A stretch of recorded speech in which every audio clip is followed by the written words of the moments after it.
HDMI made the entire internet mad recently by introducing a confusing new branding scheme when the old one was serving everyone just fine. But hold on, there's more, because it's about to get more confusing with the introduction of HDMI 2.1a. There's an A. So let's talk about what's new in the HDMI 2.1a spec. And as you may have gathered from the fact that it's called 2.1a instead of 2.2, the list of changes is rather short. In fact, there's only one new feature, and it's called source-based tone mapping. That might sound like some kind of gimmick you'd pay extra for at a tanning salon, but it actually has to do with the way devices handle HDR. Tone mapping is the process of taking an HDR signal and adjusting it to match the capabilities of whichever display you happen to be watching that content on. You see, many HDR-capable TVs actually are not able to show an HDR image as it's originally mastered. Oftentimes, the original video is mastered at 1,000 nits of brightness or even higher, but most consumer displays, even many that are marketed as HDR, cannot get that bright. Additionally, HDR content is often mastered for a wider color gamut than many TVs can show, meaning they can't display as many colors as are contained in the source material. Without tone mapping, the TV would clip the image. That is, it would simply discard the information it can't display from the video signal, and the image would instead have very incorrect colors, or just parts with no information, and portions that would be blown out to absolute crap so you can't even see them at all. So tone mapping effectively takes color and brightness information and maps it to a value that the TV can actually show. This allows the TV to approximate the original image accurately enough so that it looks okay on your screen instead of a distorted mess. So for example, a signal with 1000 nits peak brightness can be reduced so that the brightest parts of the image are now, say, 400 nits. Everything goes in line with that. Now back to HDMI 2.1a. Traditionally, tone mapping is handled by the display itself, but the source-based tone mapping in HDMI 2.1a offloads some of this responsibility from the display and moves it to the source, whether the source is a GPU, a streaming box like an NVIDIA Shield, or a Blu-ray player. But why exactly would we want this?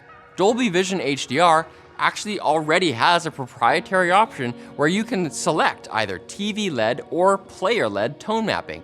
And tests have shown that tone mapping looks better when it's handled by the display itself, as the TV is adapting to its own characteristics, as well as data from its ambient light sensor, if it has one of those built in. Having the source handle tone mapping means that it's doing the mapping based simply on what the TV reports its capabilities to be, meaning the adjustments the source makes may not be as accurate. So why do we want this?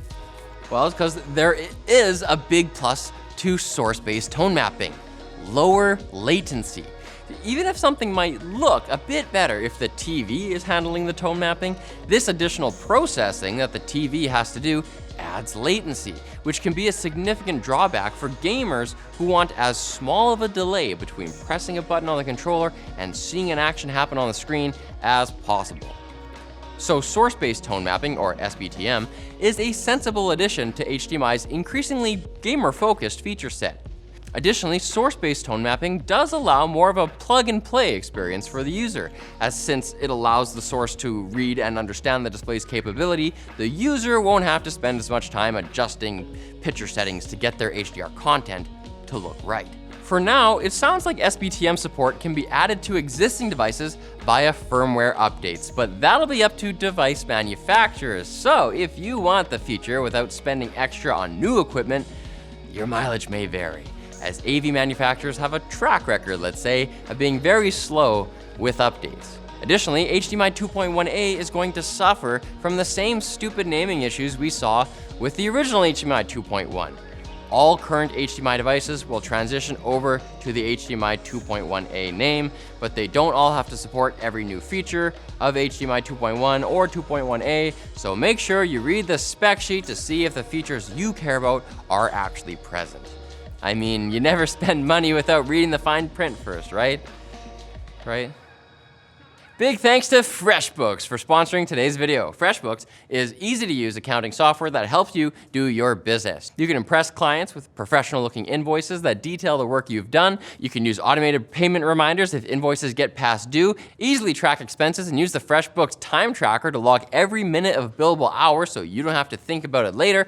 And you can keep everyone on the same page with FreshBooks project features, which makes it easy for clients, team, and contractors to collaborate, share files, and comment. So choose a plan that's right for you and start your free trial of FreshBooks for 30 days today with no credit card required at freshbooks.com/techquickie. So thanks for watching, guys. If you liked this video, hit like, hit subscribe, and hit us up in the comment section with your ideas for topics that we should cover in the future.